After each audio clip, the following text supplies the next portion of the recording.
ಶ್ರೀಮತೆ ರಾಮಾನುಜಾಯ ನಮಃ. ವಿಷ್ಣು ಸಹಸ್ರನಾಮದಲ್ಲಿರುವ 31ನೆಯ ತಿರುನಾಮ ಸಂಭವ.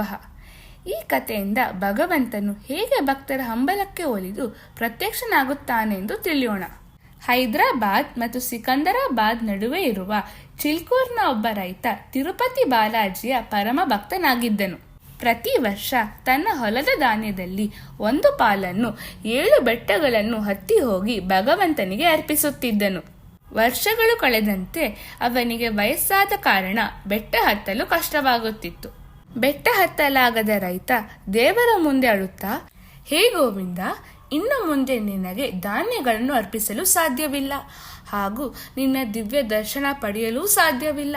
ನಾನೇನು ಮಾಡಲಿ ಎಂದು ತನ್ನ ದುಃಖವನ್ನು ವ್ಯಕ್ತಪಡಿಸಿದನು. ಅವನ ಭಕ್ತಿಗೆ ಮೆಚ್ಚಿದ ದೇವರು ಅಂದು ರಾತ್ರಿ ಕನಸಿನಲ್ಲಿ ಪ್ರತ್ಯಕ್ಷನಾಗಿ, ನಿನ್ನ ಹೊಲದಲ್ಲಿ ಒಂದು ಶಿವಲಿಂಗವಿದೆ, ಅದರ ಪಕ್ಕದಲ್ಲಿರುವ ಭೂಮಿಯನ್ನು ಅಗೆದು ನೋಡು, ನಾನು ನಿನಗೆ ಅಲ್ಲಿ ಸಿಗುತ್ತೇನೆ ಎಂದು ತಿಳಿಸಿದನು. ಮರುದಿನ ರೈತನು ಕೆಲವರೊಂದಿಗೆ ಭಗವಂತನು ಹೇಳಿದ ಸ್ಥಳದಲ್ಲಿ ಹಳ್ಳವನ್ನು ತೋಡತೊಡಗಿದನು. ಹಳ್ಳ ತೋಡುತ್ತಿದ್ದಾಗ ಕೊಡಲಿ ಅಲ್ಲಿದ್ದ ಭಗವಂತನ ಮೂರ್ತಿಗೆ ತಾಗಿ ಆ ಸ್ಥಳದಿಂದ ರಕ್ತ ಹೊರಹೊಮ್ಮುತ್ತಿತ್ತು. ಇದನ್ನು ನೋಡಿದ ರೈತನು ಏನು ಮಾಡುವುದು ಎಂದು ಯೋಚಿಸುತ್ತಿದ್ದಾಗ ಅದೇ ಸಮಯಕ್ಕೆ ಸರಿಯಾಗಿ ಒಂದು ದಿವ್ಯವಾಣಿ ನುಡಿದು ಆ ಸ್ಥಳದ ಮೇಲೆ ಹಸುವಿನ ಹಾಲನ್ನು ಸುರಿಯಲು ಸೂಚಿಸಿತು. ಅವರು ಭಗವಂತನಲ್ಲಿ ಕ್ಷಮೆ ಕೇಳಿ ದಿವ್ಯವಾಣಿ ಸೂಚಿಸಿದ ಹಾಗೆ ಹಾಲನ್ನು ಸುರಿದರು.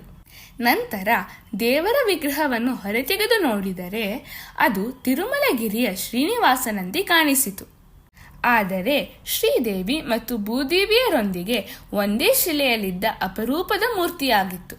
ರೈತನು ವಿಧಿವಿಧಾನಗಳೊಂದಿಗೆ ವಿಗ್ರಹವನ್ನು ಪ್ರತಿಷ್ಠಾಪಿಸಿ ದೇವಸ್ಥಾನವನ್ನು ನಿರ್ಮಿಸಿದನು. ಇಂದು ಈ ದೇವಾಲಯವು ಚಿಲ್ಕೂರ್ ವೀಸಾ ಬಾಲಾಜಿ ಎಂಬ ಹೆಸರಿನಿಂದ ಪ್ರಸಿದ್ಧಿಯಾಗಿದೆ. ಇಲ್ಲಿ ಭಗವಂತನನ್ನು ಪ್ರಾರ್ಥಿಸಿದ ಭಕ್ತರಿಗೆ ವಿದೇಶದಲ್ಲಿ ಕೆಲಸ ಮಾಡಲು ಅಥವಾ ಪ್ರಯಾಣ ಮಾಡಲು ಬೇಕಾದ ವೀಸಾ ಶೀಘ್ರವಾಗಿ ದೊರೆಯುತ್ತದೆ ಎಂಬ ನಂಬಿಕೆ ಇದೆ. ಸಂಭವ ಎಂದರೆ ಪ್ರಕಟಗೊಳ್ಳುವುದು ಅಥವಾ ಅವತರಿಸುವುದು ಎಂದು ಅರ್ಥ. ಭಗವಂತನು ಪ್ರತಿಯೊಂದು ಯುಗದಲ್ಲೂ ಆ ಯುಗಕ್ಕೆ ಸೂಕ್ತವಾದ ರೂಪವನ್ನು ಧರಿಸಿ ಎಲ್ಲಾ ಜೀವಾತ್ಮಗಳ ಮೇಲೆ ತನ್ನ ಅಪಾರ ಕೃಪೆಯನ್ನು ತೋರಿಸಲು ಅವತರಿಸುತ್ತಾನೆ. ಕೃತಯುಗದಲ್ಲಿ ನರಸಿಂಹ ಮತ್ತು ವಾಮನನಾಗಿ ಅವತರಿಸಿದನು. ತ್ರೇತಾಯುಗದಲ್ಲಿ ರಾಮನಾಗಿ ಹಾಗೂ ದ್ವಾಪರ ಯುಗದಲ್ಲಿ ಕೃಷ್ಣನಾಗಿ ಅವತರಿಸಿದನು.